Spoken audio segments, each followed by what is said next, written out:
인간의 삶을 지배하는 심층의 문제가 무엇일까? 거기에는 선과 악, 죄와 사망, 그리고 거듭남과 영생, 여기에 결부되어 있다고 볼 수 있습니다. 사람들은 악한 세상에서 그래도 옳은 일을 하면서 살아야지 라고 말을 합니다. 그 말은 그럴듯합니다. 그래, 옳게 살아야지. 그런데 이것이 우리가 그리스도인으로서 존재하는 이유는 아닙니다. 그리스도인으로서 존재하는 이유가 거기에 맞다면 다들 다 옳게 살아야지, 심지어 더 나가면 예수님 몰라도 이렇게 될 거 아니에요? 사실 우리가 그리스도인으로 산다는 것은 내가 주님을 위해서 산다, 그것이 아닙니다. 내가 주님을 위해서 산다? 그게 아니에요. 오히려 내게 임하신, 내게 들어오신 주님을 나타내는 삶을 산다, 이것이 옳죠. 내가 뭔데 그 누구를, 내가 뭔데 그분을 위해서 살만 한가요? 그만한 능력이 있나요? 그만한 자격이 있을까요? 인간이 창조된 에덴 동산에는 두 가지 상반된 삶의 형태가 사실상 계시되었습니다. 하나의 기준은 옳은 일에 관련된 율법적인 삶, 다른 기준은 생명의 삶이요 존재적 삶을 보여주고 있습니다. 율법적 삶이냐, 존재적 삶이냐. 에덴 동산에는 특별히 구별된 두 그루의 나무가 있잖아요. 선악을 알게 하는 나무, 그리고 생명나무.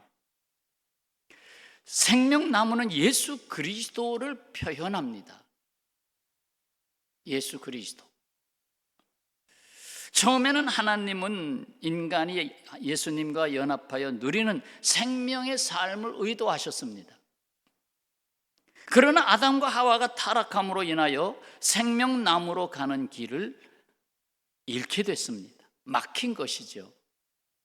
한편 선악을 알게 하는 나무는 율법을 표현합니다. 아담과 하와는 타락하기 전에 선악의 차이를 알지 못했습니다. 사실 알 필요가 없습니다.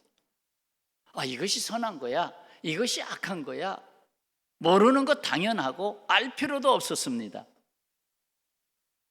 그러나 하나님께서 먹지 말라고 하신 것을 곧 불순종함으로 사탄의 말에 넘어가서 선악과 나무를 먹었을 때의 변화가 일어납니다. 아주 놀라운 변화죠. 뭐야? 내가 벗었네 하는 걸 알게 된 것입니다. 선악과 나무로 그 열매를 먹기 전에는 내가 벗었다라는 것을 알지도 못했습니다. 결국 이를 먹은 후에 인간은 하나님으로부터 분리된 자기 자신을 보기 시작합니다. 하나님과 분리된 자기 자신, 하나님으로부터 피하여 숨는 인간, 하나님의 사랑과 그 은혜를 벗어버린 자기 자신을 보게 되었습니다. 은혜를 벗어버린 자기 자신, 또 하나님의 영광을 벗어버린 자기 자신을 보기 시작했습니다. 이제부터는 하나님이 기준이 되는 삶이 아니라 자기가 기준이 되는 삶을 시작하게 된 것입니다. 내가 기준이 되는, 너도 하나님과 같이 보는 눈을 갖게 되리라. 그것이 좋은 방향으로 나간 게 아니었어요. 자기 눈, 자기가 가진 눈으로 보는 기준으로 살게 됐습니다. 서로 자기가 기준이 되다 보니 이것이 인류의 불행이 되고 말았습니다. 예수님 믿는다고 불행이 싹 없어졌느냐? 어제도 우리 동기방, 신대원 동기방 한 50여 명이 있는데 그 안에서 또 옥신각신. 다른 거는 문제가 없어요. 정치 얘기만 하면 옥신각신. 그래서 누가 나가기, 누가 또 나가기. 그럼 나가면 또 그 팀장이 또 초대하기. 그럼 조금 있다 또 나가기. 참 안타깝죠.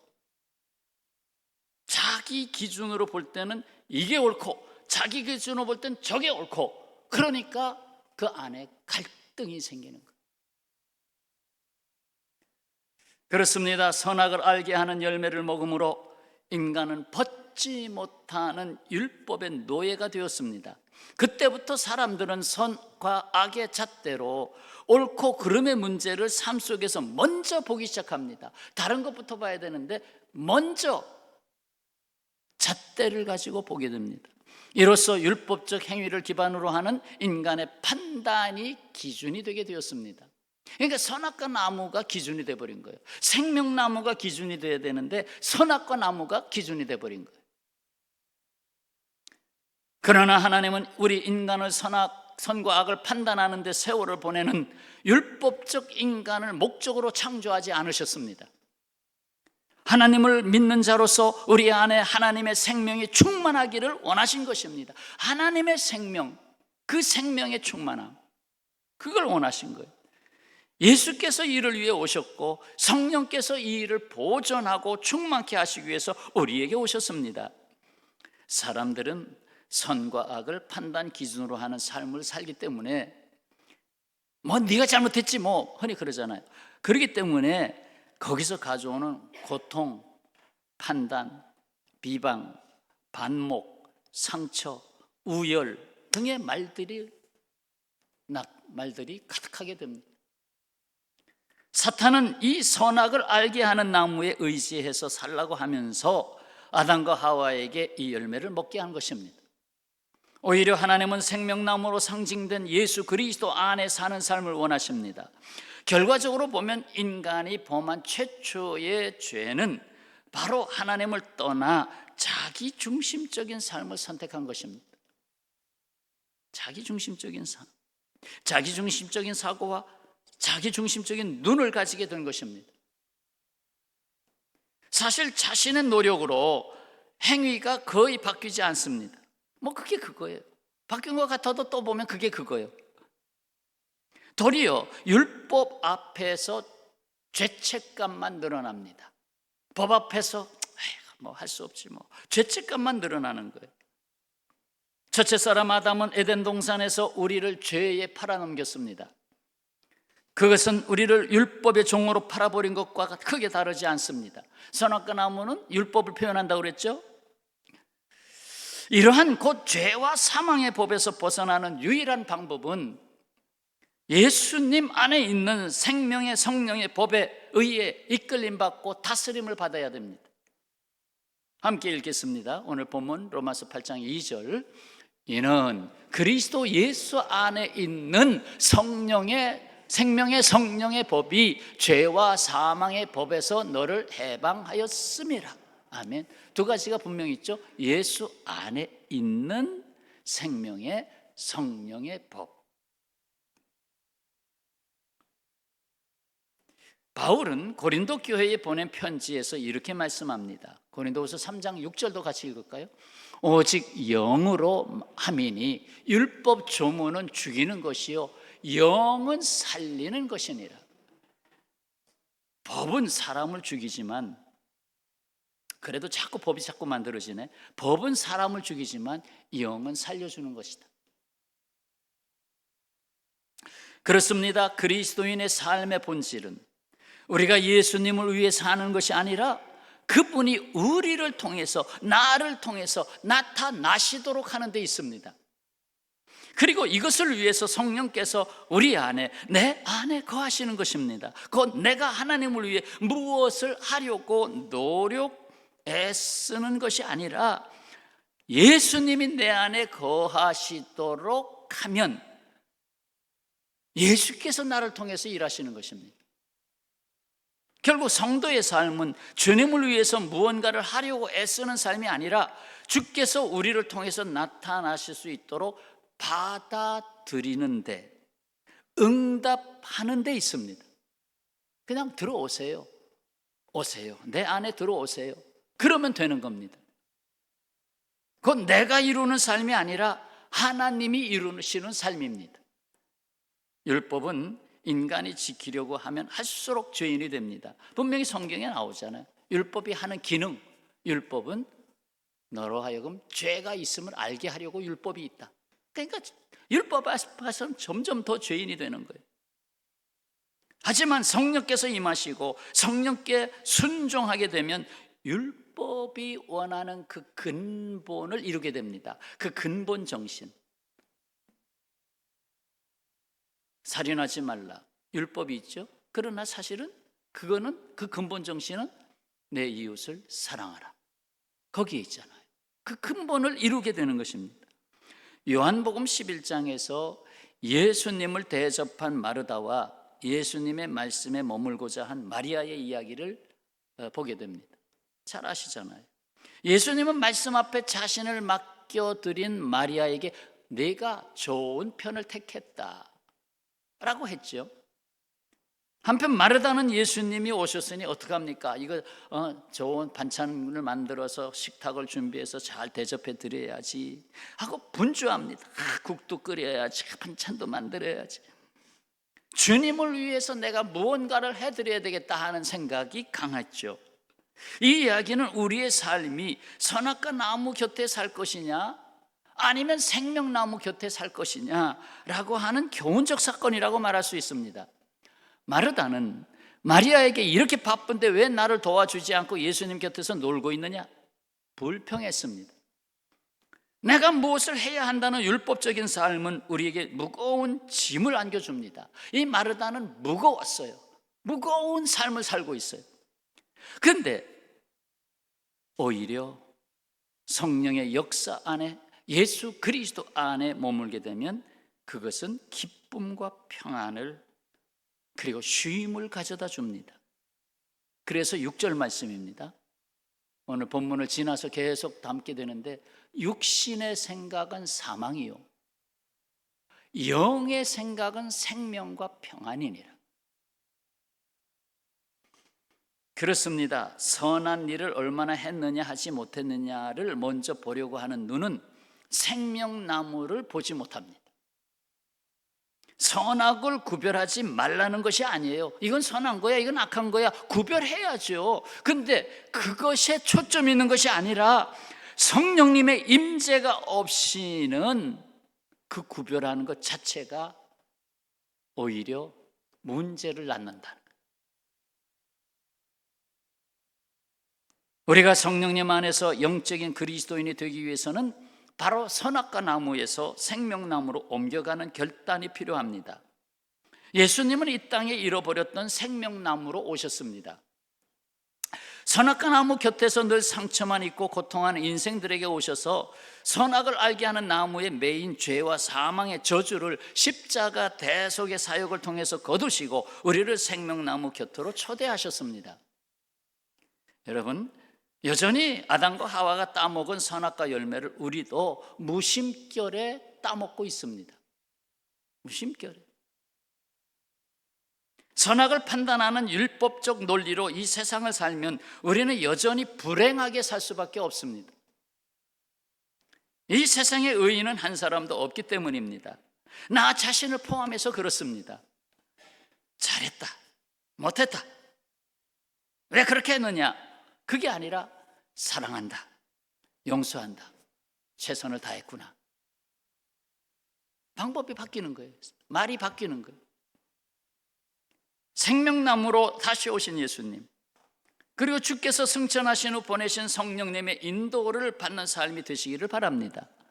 성도 여러분, 하나님의 영, 그리스도의 영, 곧 성령을 따르는 자에게 주시는 복음이 있습니다. 복음이 뭐예요? 3절과 4절을 보겠습니다. 3절 다 같이요. 율법이 육신으로 말미암아 연약하여 할 수 없는 그것을 하나님은 하시나니 곧 죄로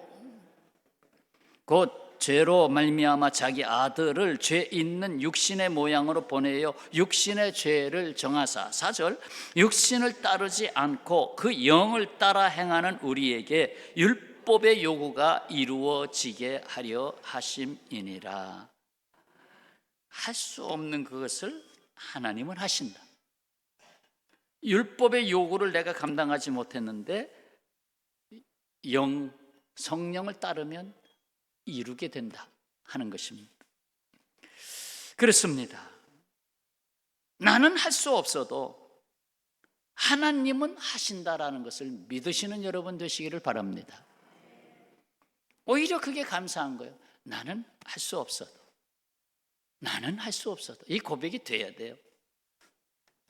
내가 해야 되는데, 내가 이룰 수 있는데, 이렇게 되면서부터 어려워지는 거예요. 여성 사역자 라이사 터큐어스트, 그분의 간증인데요, 그가 강의를 하다가 분위기에 맞지 않는 옷을 입고 신을 신고서 좀 창피를 당한 적이 있었습니다. 아이고, 뭐 저렇게 옷을 입고 나왔어 하고 귓속말로 들리는 그 창피를 당했어요. 안 되겠다. 아무래도 내가 좀 새 옷을 사 입어야 되겠다. 그래서 새 옷을 사기 위해서 조금씩 돈을 모았어요. 모았는데 가까스로 $100, 한 14만 원, 그렇게 많은 돈이 아니네요. 14만 원 정도 모아가지고 이제 옷 그래도 하나 사야 되겠다. 그래서 유행을 잘 알고 있는 친구 몇에게 알렸어요. 내가 옷을 하나 사야 되는데 내가 옷을 아무리 사도 다른 사람이 볼 때 왜 저런 걸 입었어? 그런단 말이야. 그러니까 친구가 나에게 옷을 이렇게 좀 코칭 좀 해줘. 이게 좋아, 이게 맞아, 이게 맞아. 그래서 친구 몇 사람하고 약속을 했어요. 어느 날 만나자. 그 날짜를 며칠 앞두고 다른 소중한 친구로부터 기도해달라는 전화가 왔습니다. 너무 지금 어렵네. 많은 고지서가 날라왔는데 당장 $100가 필요하네. 기도 좀 해주게, 잘 해결되게. 참 어려운 전화죠. 이 전화를 받고 그 친구를 위해서 기도를 하기 시작했습니다. 자신이 모은 돈을 그녀에게 주라 하는 성령님의 감동이 임했습니다. 그래서 순종했습니다. 그 $100를 그 고지서가 몇 장 날라온 그거 다 갚으라고 그 다른 친구에게 넘겨주었습니다. 그렇게 새 옷 구입 자금을 다 써버렸는데 사러 가기로 한 약속의 날짜가 다가왔습니다. 어떡하지? 친구들하고 약속했는데. 이제 가서 친구들이 골라주는 옷을 찜해 두었다가 나중에 다시 와서 살 수 있도록 그렇게 하자. 할 수 있도록 기도하고 나갔습니다. 약속한 날 친구들이 새 옷과 신발, 심지어 액세서리까지 3가지를 세트로 골라주었습니다. 이렇게 입으면 돼. 이에 여러 옷을 찜해놓고 그것을 탈의실에서 입어보고 맞는다 안 맞는다 다시 그리고 이제 내 옷으로 다 갈아입는데 그 사이에 이 친구들이 카운터에 가서 다 계산해 버렸습니다. 얼마냐? $700어치의 쇼핑 잔치를 해줬어요. $100가 없어서 찜만 해놓으려고 그랬는데 친구들이 그날에 다 자기 친구를 위해서 다 사준 거야.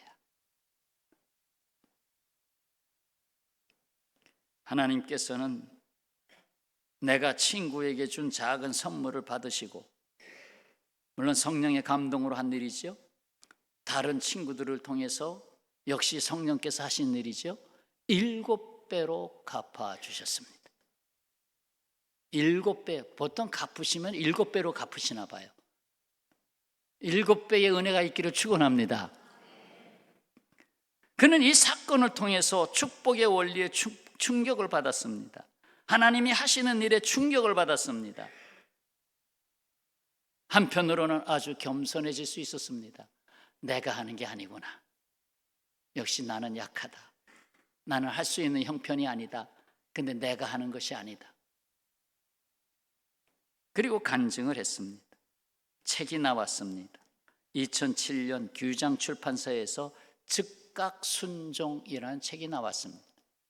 즉각 순종. 성령의 감동이 오면 즉각 순종해라.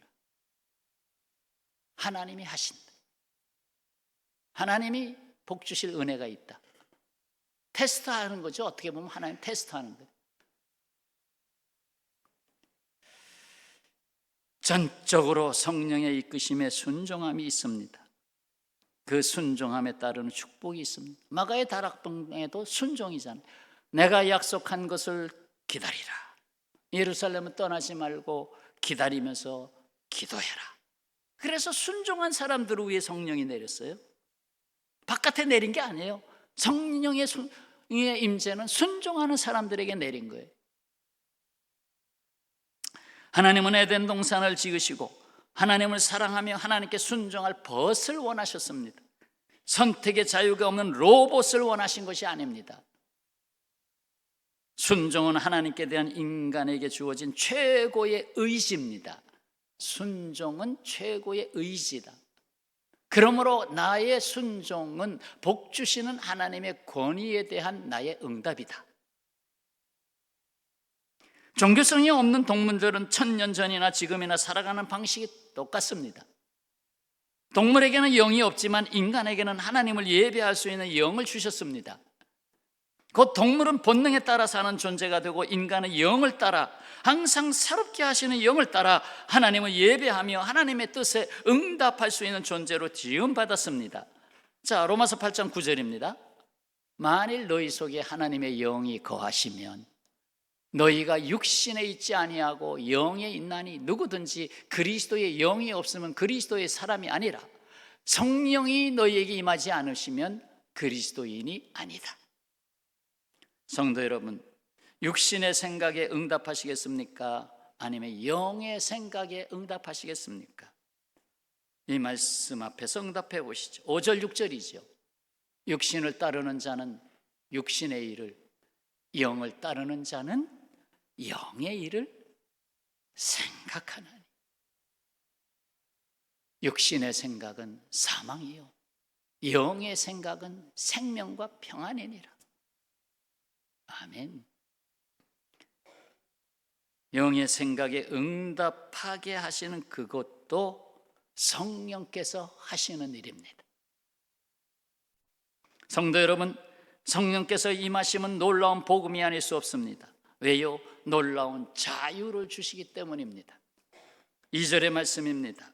2절 다 같이요. 이는 그리스도 예수 안에 있는 생명의 성령의 법이 죄와 사망의 법에서 너를 해방하였음이라. 아멘. 성령께서 내 안에 거하신다는 것은 나에게 놀라운 자유를 주시는 것입니다. 그렇다면 죄와 사망의 법에서 해방하신 성령께서 주신 참 자유가 무엇입니까? 지금 쭉 말씀드린 것을 크게 세 가지로 요약할 수 있습니다. 첫 번째는 나로부터의 자유입니다. 에덴 동산의 문제가 뭐예요? 나에 갇혀버리는 거죠.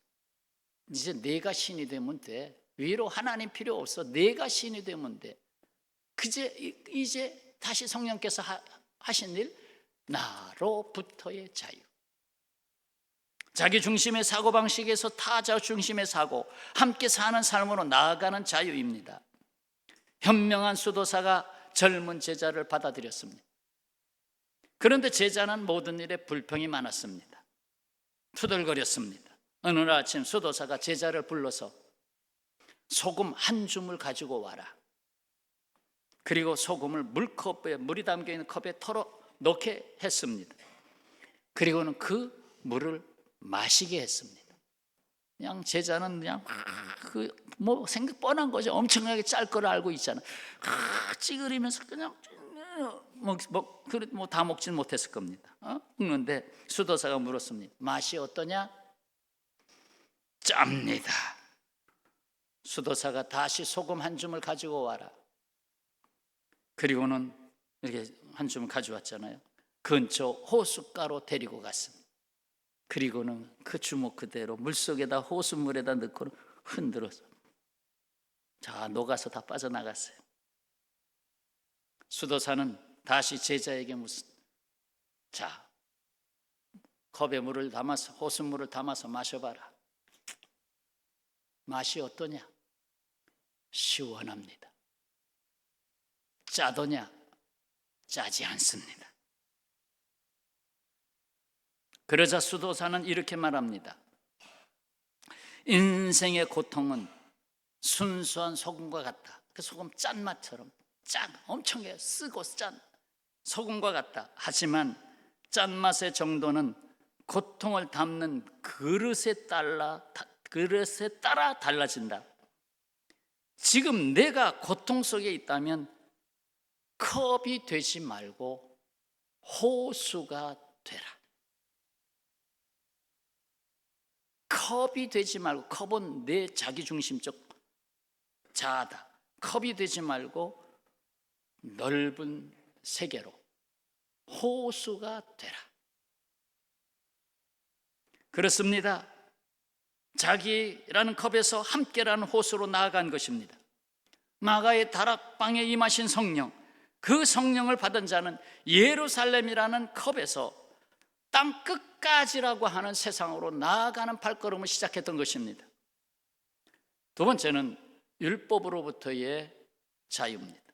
한 사람으로부터 떨어져 나온, 하나님으로부터 떨어져 나온 인간은 자기 행위가 남을 보는 판단의 기준이 된 것입니다. 율법적 행위에 갇혀버린 인간은 사랑의 모든 관계가 망가졌습니다. 성령께서 강림하심은 바로 이러한 율법의 매인 인간, 그저 판단의 매인 인간을 자유롭게 하신 것입니다. 이에 판단하고 갈라지고 하는 인간의 삶을 서로 위로하고 격려하고 평화를 이루는 삶으로 이끄신 것입니다. 끝으로 육체로부터의 자유입니다. 성령께서 다스리는 사람은 육체적 가치관에서 영적 가치관으로 나아가는 참 자유를 누립니다. 6절에서 말씀했잖아요. 육신의 생각은 사망, 영의 생각은 생명, 그리고 평안. 육체에 갇힌 사람은 사망으로 인도받고, 성령님의 임재 안에 있는 사람은 생명, 평안, 화평, 평화, 그 모든 것으로 충만하게 됩니다. 사도 바울은 육에 속한 사람은 성령의 일을 받지 않는다고 고린도전서 2장에서 말씀한 바 있습니다. 육에 속한 사람은 성령의 일을 받지 않는다. No. 그러하기에 자기 육체라는 감옥에 갇힌 자의 삶을 살 수밖에 없는 것입니다. 하지만 예수께서는 그 육체를 십자가에서 깨뜨리심으로 우리를 사망으로부터 자유케 하셨습니다. 사망으로부터 자유 얻지 않았어요? 사망에 두렵지 않잖아요. 죽는 것이 두렵지 않잖아요. 이미 오늘 죽어도 괜찮죠. 괜찮아요. 이미 사망으로부터 자유함을 얻었기 때문에. 성도 여러분, 성령의 복음을 받은 자는 세상이 어떠하든지 참 자유를 누립니다. 나로부터의 자유, 율법으로부터의 자유, 육체로부터의 자유입니다. 이제 마가의 다락방에 전심으로 기도하는 자리에 성령께서 강림하신 것 같이 오늘 성령 강림절 기념으로만 끝나는 것이 아니라 한번 기도합시다. 한 3분 정도 합심해서, 주여, 아직 나에 갇혀 있습니다. 주여, 아직도 법조문 앞에서 내가 살고 있습니다. 주여, 아직도 내가 육체의 소욕을 먼저 따라가고 있습니다. 성령의 생각, 지금 세대에 무슨 영적인 생각이냐, 현실이 중요하지. 주여, 이 시간 내려놓고 다 같이 주여 부르짖고 기도하고 제가 마무리하겠습니다.